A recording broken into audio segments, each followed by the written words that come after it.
आदरणीय दर्शकबिन, अब हामी यहाँ सामु आमा नेपालको सबभन्दा पहिले बनेको आमा सिनेमाको नायिका अर्थात् नेपालको सबभन्दा पहिलो नायिका भुवन चन्जुलाई अघि सार्दैछौँ।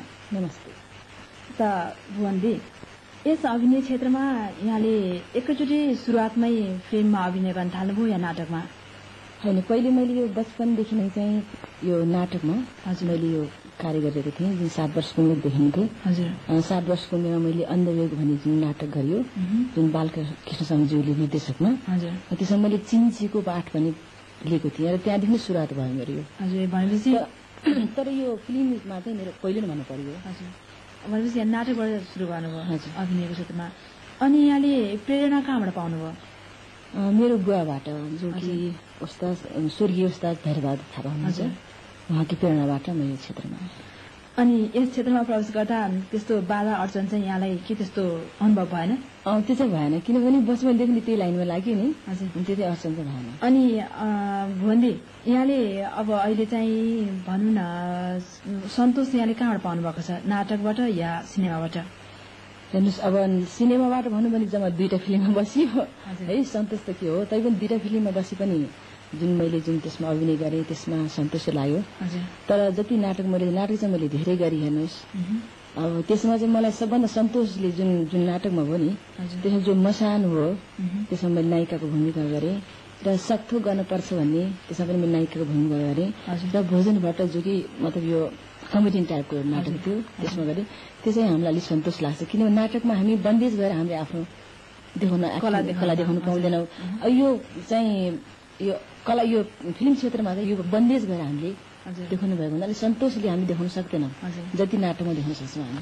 अनि यहाँले भनौँ न 2टा फिल्ममा काम गर्नुभयो भन्नुभयो, एउटा फिल्म त आमा हो, अर्को फिल्म चाहिँ को होला? हिजो आज भोलि। अनि त्यसपछि 2टा फिल्ममै काम गरेर यहाँले फिल्म छोड्नुको पछाडि केही कारण छ कि? अब छोड्नु पछाडि एउटा कुरा के भने, अब लगतै अब 2टा फिल्ममा, पहिलो फिल्ममा मै बसेँ, दोस्रो फिल्ममा मै, अब त्यसो पनि मेरै अब फेस आउँथ्यो र फेरि पब्लिकहरूलाई पनि अलिकति भएको हुनाले अब नयाँ फेसको निम्तिमा अर्को नयाँ फिल्म बन्यो। फेरि त्यसमा पनि मतलब त्यो बेला चाहिँ अलि अबेरै नै के मतलब ढिलो नै बन्थ्यो फिल्म, कम मात्रामा फिल्म बन्थ्यो। त्यसमा पनि अब जहिले पनि मेरै मात्रै फेस पनि राम्रो भएन, त्यस कारणले गर्दा मैले त्यो चाहिँ लाइन मैले छोडिदिएँ। त्यसपछि अब घर गृहस्थीमा पर्यो, त्यसपछि बिचमा छोडेँ। तर स्टेज चाहिँ मैले छोडेको छैन, नाटक चाहिँ मैले अहिले पनि छु नाटक चाहिँ। अनि भुवनदी, अहिलेको परिस्थितिमा नेपालमा जति पनि नाटक संस्थाहरू छन्, के तिनीहरूले यस क्षेत्रका लागि चालेका कदमहरू पर्याप्त छन् त? सुनिन्छ यहाँ पनि नाटकमा हिन्दी फिल्मको प्रभाव बढी परेको पाइन्छ भनेर। अब त्यो त हेर्नुहोस् न, अब अहिले जुन हाम्रो अब यो रङ्गमञ्च त नभनौँ, रङ्गमञ्च चाहिँ अब अहिले चाहिँ अलि विकास हुँदै गइरहेको छ। जस्तो संस्कृत संस्थानले बेला बेलामा नाटकको धेरै नै चलिरहेछ, तिनीहरू चलिरहेछ। जस्तो एकाडेमीले नाटक गर्दैछ, अपेरा गर्दैछ। अब यो फिल्म क्षेत्रमा चाहिँ म के भन्छु भने, अब 2टा पिक्चरमा बसेँ, तर मैले अहिले देखिरहेको छु जति आफ्नोपन भने चाहिँ हराउँदै गएको मलाई चाहिँ यस्तो लाग्छ। किनभने अहिलेका फिल्म निर्माताहरू चाहिँ एकै दिनमा अब पैसा कमाउने यस्तो सपना देखिएर हो कि सायद।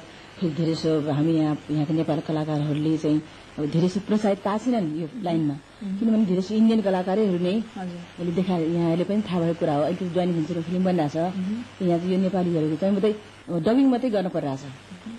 त्यस कारणले गर्दा यो फिल्म क्षेत्रले चाहिँ सायद नेपाली कलाकारलाई चाहिँ यस्तो सन्तोष छैन। र यो रङ्गमञ्चमा चाहिँ अहिले विकास हुँदैछ।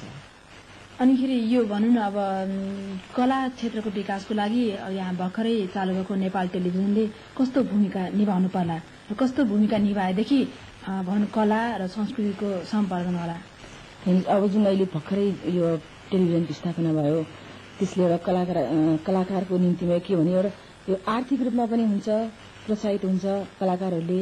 र फेरि कलाकारहरूले के भने आफ्नो कलाहरू चाहिँ टेलिभिजन मार्फत देखाउन सक्छन्।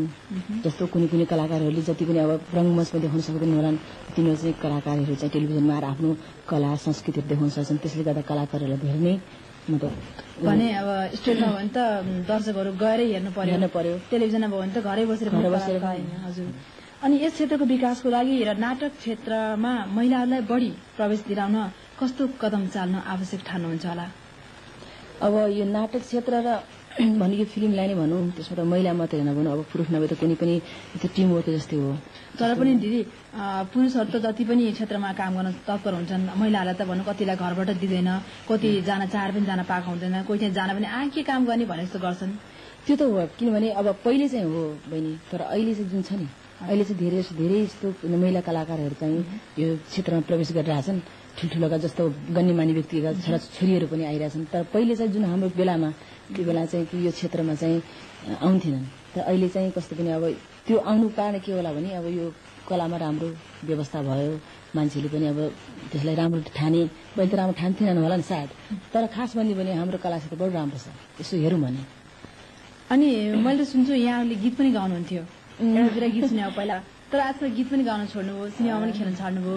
गीत गाउन छोड्नुको कारण चाहिँ के होला त? होइन मैले किनभने अब खासमा गायिका त होइन है, कहिले कहिले सोखले गाउँछु अनि कहिले कहिले नेपालबाट बोलाउँछन्, कहिले कहिले ल आउँछु है भनेर आउँछु, त्यो एक दुईवटा गाउने मात्रै सायद म त्यो चाहिँ सोखले मात्रै गाएको। अनि दिदी अब अन्त्यमा भनौँ न नेपालका भावी भविष्यका कलाकारहरूलाई जसले कला क्षेत्रमा प्रवेश गर्दैछन् तिनीहरूलाई केही सुझाव र सल्लाह दिनुहुन्छ कि? अब जुन अब आउँछन् जुन अहिले अब आउने भावी कलाकार हो, अब तिनीहरूले चाहिँ बस आफ्नो संस्कृति आफ्नो चाहिँ जुन पनि कला देखाउँछन् नि उनीहरूले त्यो देखाउनेखेरि चाहिँ आफ्नोपन चाहिँ गुमाउनुहुन्न। आफ्नोपन गुमायो भने त जस्तो अब केही पनि हुँदैन, जस्तो अरूकै घरमा हामी बाँच्नुपर्छ भने जस्तै हुन्छ। त्यसपछि अब आउने कलाकारहरूले चाहिँ त्यो कला क्षेत्रमा आउने त्यो आफ्नोपन नगुमाइकन उत्साहपूर्वक आफ्नो चाहिँ यो जुन अभिनय देखायो भने चाहिँ। हस् त, म यहाँलाई अब धेरै धेरै धन्यवाद दिन चाहन्छु।